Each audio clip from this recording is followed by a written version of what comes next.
G'day, my beautiful souls, and welcome. It's Sarah Kulkens here. Today, I want to do something a little bit different. I get so many questions about my own journey, about how I started, and about my experiences growing up as the daughter of the world-famous white witch, Kerry Kulkens. So today, I'm going to tell you a true psychic story. It's not a client's story, and it's not one I've just heard. This is my story. It's the story of my very first and most terrifying séance. It's a story about what happens when you open a door you're not ready for and what you have to do to close it. This isn't a story to scare you, though parts of it are frightening. It's a story to empower you. It's about finding your own light, even when you are facing the deepest dark. So grab a cuppa, get comfortable. This is The Haunting in the Hills. It all happened in the early 1980s. I was just barely in my teens, and we were living deep in the Dandenong Ranges here in Victoria. Now, if you know the Dandenongs, you know they have a certain energy. Our home was nestled amongst these towering ancient gum trees and shrouded in the kind of perpetual mist that makes everything feel just a touch too quiet. Even on a bright, sunny day, the shadows in those hills felt heavy. They clung to the gullies like secrets. It was the kind of place that was made for ghost stories, except, as I found out, our stories were terrifyingly real. As you know, I grew up surrounded by psychic energy. It was my normal. My mother, Kerry, ran her entire spiritual business from our family home. The kettle was always on, and clients came from all over the country, even all over the world, for her guidance, for her readings, for her help. She often told me that our bloodline, our family legacy, stretched back over 7 generations of witches, seers, and healers. It was just who we were. And yet, despite this incredible legacy, Mum had always warned me against dabbling too early or too casually in the spirit world. I'll never forget her words. She'd take my hands and she'd look me right in the eyes and say, "Sarah, once you open that door, you must be strong enough to close it. It's not a game, but..." I was a teenager, I was curious, and more than that, I was empathetic. I'd see these people come to our home so full of grief, and I just wanted to help. And that's how it all started, curiosity and a desire to help. The séance begins. It was a bitterly cold winter night, the kind of cold that gets right into your bones. The wind was howling through the eucalypts, and I remember thinking it sounded like wolves circling just outside the house. I had finally convinced Mum to let me sit in on a petite séance she was hosting. She called it a petite séance because it was small, just for one client, a lovely grieving woman named Mrs. Lark. Her teenage son had died tragically the year before in a car accident not far from our home up on Mount Dandenong. So we set up in the parlour. This was a narrow, creaking room at the back of the house. It always felt old. The walls were lined with ancient books, my mum's tarot decks, and old family portraits that genuinely seemed to watch you. Mum was very ritualistic, very precise. She lit 7 pure beeswax candles and placed them in a perfect circle on the old oak table. In the centre, she placed a small dish of salt water, the ultimate purifier, and beside it a fresh sprig of rosemary from her garden for protection. The moment that circle was set, the air in the room changed. It became heavy, dense. You could almost feel it pressing on your skin. My heart was just hammering in my chest, a mix of excitement and, if I'm honest, real fear. We sat down, Mrs. Lark, Mum and me. We all joined hands and the 3 of us formed the circle. Mum led the invocation. Her voice was calm and strong, calling on the spirits of light, on her guides and on our ancestors, asking for protection and asking that only those with messages of love be allowed to come through. As she spoke, the temperature in the room plummeted. I mean, it wasn't just cold anymore, it was icy. I could see my own breath misting in the candlelight, and then I felt it. This awful, prickling sensation crawling right up my spine like an icy spider. And then, crack! A loud, sharp crack like a gunshot echoed through the room. One of the 7 candles, not flickering, not sputtering, exploded. It burst, sending hot wax splattering across the table. Mrs. Lark screamed. I screamed. I felt something cold and wet drip down my cheek. My first thought was, the wax hit me. But I put my hand to my face. It wasn't wax. It was water. It was the salt water from the bowl in the center of the table, which was a good 2 feet away from me. It had somehow splashed or been thrown directly onto my face. And then the scratching started. It came from beneath the floorboards, right under our feet. A slow, scraping, dragging sound. Then it got faster. Scratch, scratch, scrape, as though something with long talons was crawling its way up from the cold, damp earth. The shadow man appears. Mum didn't even flinch. She closed her eyes tighter, and her voice, which had been so calm, turned urgent and steely. "Only spirits of love and light are welcome here," she commanded. "If you mean harm, you must leave now. You are not invited." As she said it, the candle flames, which had been flickering wildly, suddenly shot up. They grew 3 inches tall and burned a strange, chemical, electric blue. I looked across the table, past the blue flames, and I saw it, a figure. It was standing just beyond the circle of candlelight in the corner of the room where the shadows were deepest. It was a silhouette, but it was darker than the dark. It was tall, so tall it seemed hunched over to fit under the ceiling, and its face was twisted like burnt paper. Its eyes, if you could even call them that, were twin pits of glowing, dull red. My blood just turned to ice. Mum opened her eyes and saw it instantly. She whispered, her voice tight with absolute authority, "He doesn't belong here. This is not who we called. This is not Mrs. Lark's son." Mrs. Lark just began to cry, this horrible broken wail, rocking back and forth. The figure moved. It glided closer, not walking, just sliding. I felt the heavy oak table begin to shake.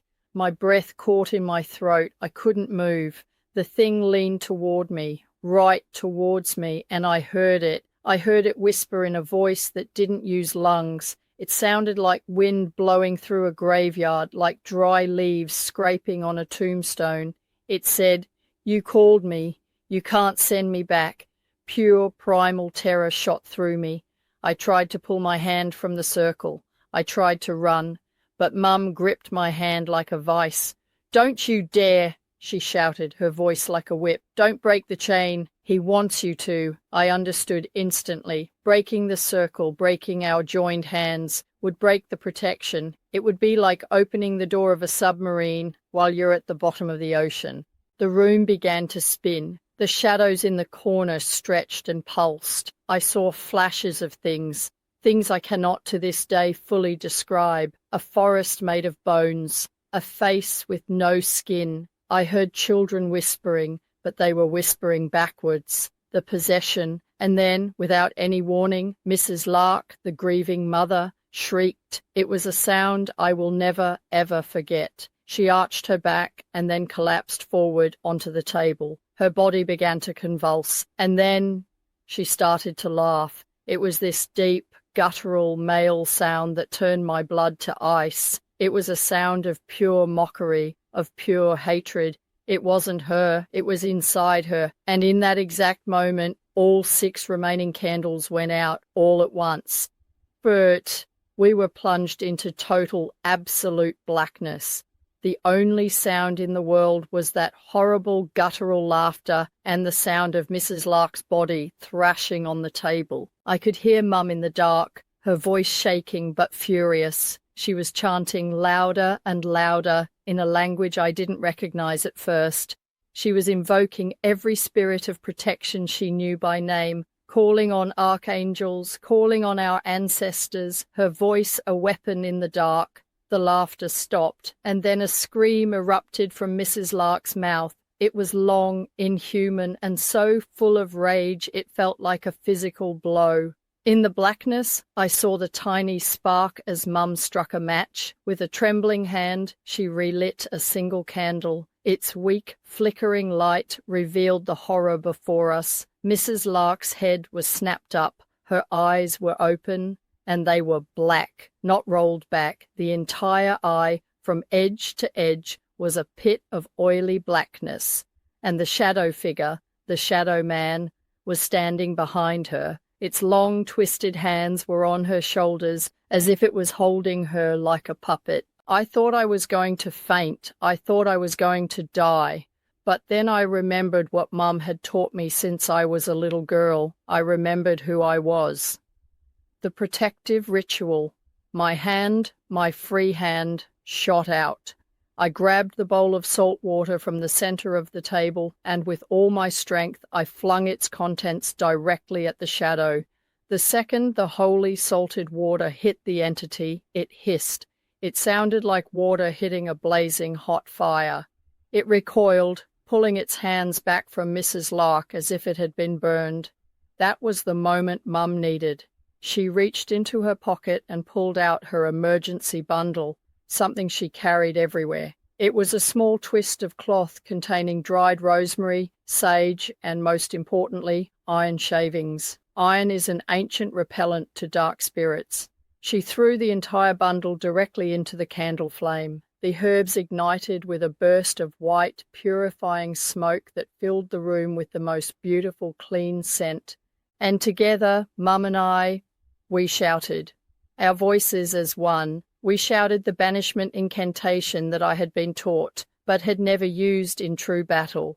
By light, by fire, by blood made strong, you are not welcome, not here, not long. By name, by will, by sacred vow, leave this place and leave it now. As we chanted, I did what I had been taught to do. I visualized. I closed my eyes and I saw a dome of brilliant white gold light erupting from my heart. I saw it expanding, pushing outward, filling every corner of that room, a firewall of pure divine energy. My whole body vibrated with the power of it. My hair felt like it was standing on end. The shadow figure began to dissolve. It was like the light was eating it. First its hands, then its twisted face, until only its two red eyes remained, just floating in the smoke. And with a final psychic shriek that rattled my teeth, they winked out. Mrs. Lark collapsed unconscious onto the table. The room stank of sulphur and sacred smoke. And then there was silence, the lingering haunting. I thought the terror was over. It wasn't. That night was only the beginning. For weeks after that, that thing tried to get to me. It had been called, and it didn't want to leave. It had targeted me, the new, curious, frightened psychic in the circle. I couldn't sleep. Every single night I would hear whispers coming from inside the walls of my bedroom. It was my name, Sarah, called in that same dry, rustling voice. The mirror in my bedroom would fog over, even on warm mornings, and words would appear, traced in the condensation, still here. I would wake up with bruises on my arms in the perfect sickening shape of long fingers. Doors would slam in the house for no reason. Our family cat, who slept on my bed every night of its life, suddenly refused to even enter my room. It would sit in the hallway and just hiss at my doorway. Mum performed cleansing after cleansing. She burned so much sage and rosemary. She sprinkled salt. She chanted prayers. We buried the stubs of the broken candles beneath a black wattle tree in the garden, and on her instruction, I hammered iron nails into the frame above every doorway in the house.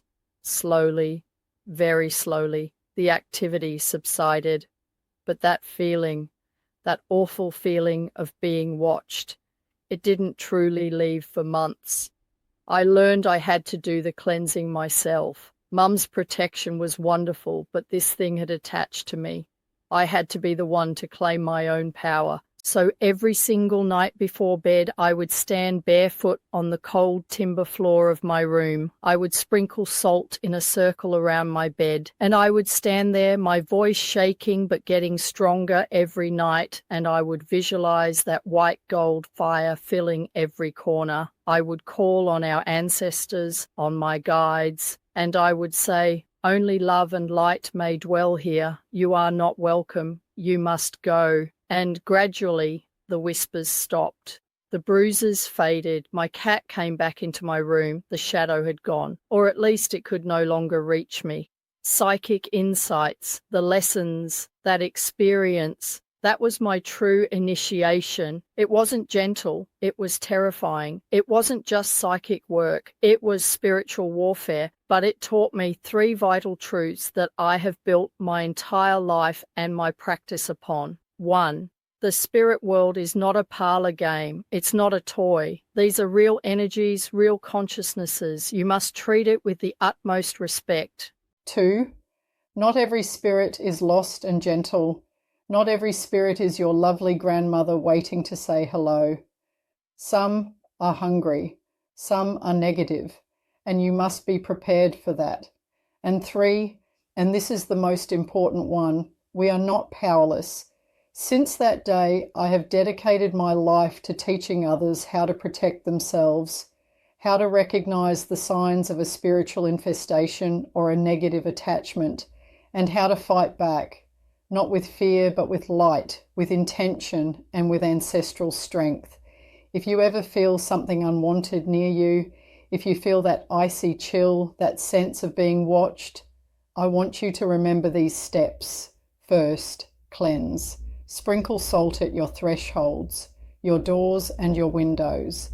Burn protective herbs like rosemary, sage, or eucalyptus leaves. The smoke cleanses the energy. Second, invoke. Speak your protection aloud. You don't need my fancy words. Speak from your heart with conviction. Only love and light are welcome in my home. You must leave. Your voice, your will, shapes energy. Third, visualize. This is your greatest weapon. See that white gold light growing from your heart. See it expanding, filling your room, your house, pushing all darkness out. Nothing dark can survive in pure, brilliant light.